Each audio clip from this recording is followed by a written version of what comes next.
सामनाच्या रोखठोकमधून गाजत असलेल्या औरंगजेब प्रकरणावरून जोरदार हल्लाबोल करण्यात आलाय। फडणवीसांना अडचणीत आणण्यासाठी नागपूर हे ठिकाण दंगलीसाठी निवडलं का असा सवाल रोखठोकमधून उपस्थित करण्यात आलाय।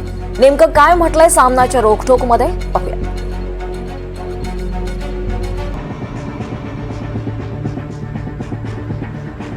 औरंगजेब 400 वर्षांपासून थडग्यात विसावलाय।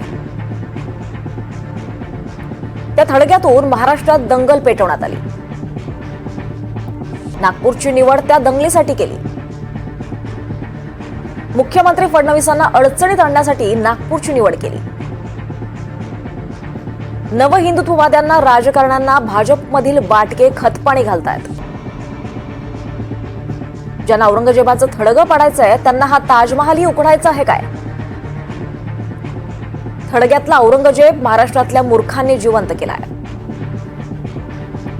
तो त्यांच्याच मानगुटीवर बसलाय।